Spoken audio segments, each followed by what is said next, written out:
Hello' everyone, good evening সকলোকে। আজি আমাৰ মামাহঁত অহা কথা আছিলে, সেইকাৰণে আইতা আৰু মই খোৱা যোগাৰ কৰি আছোঁ। সেইফালে তেওঁলোকো আহি পালে। আমাৰ ঘৰলৈ যদি কোনোবা আহিব বুলি গম পাওঁ, মই বাটলৈ চাই ৰখি থাকোঁ যে তেওঁলোক কেতিয়া আহিব, কিন্তু তেওঁলোক আহিয়েই নাপায়। এইফালে তেওঁলোকে আহি পালে, মায়ে তেওঁলোকক বহিব দিলে। মা আৰু মই চাহৰ যোগাৰ কৰি তেওঁলোকক চাহ খাবলৈ দিলোঁ। দেউতা আৰু মামাই মাৰি আছিলে মাছ, সেইকাৰণে আমাৰ মামাহঁতৰ ককাই মাছ মৰা চাই আছিলে। আমাৰ ককাজন দেখিছেনে, ইমান ধুনীয়া মৰম লগা।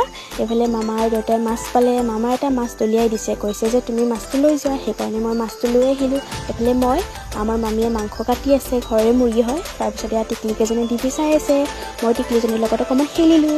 তাৰপাছত মই বনাই আছোঁ মাংস বনালেতো টেষ্ট কৰিব লাগিবই, সেইকাৰণে মই অকণমান মাংস টেষ্ট কৰি চালোঁ। এইফালে মোৰ মাংস ৰেডি, সকলোৱে খালে। দেউতাই মাছ মাংস একো নাখায়, সেইকাৰণে অকলে খাই আছে।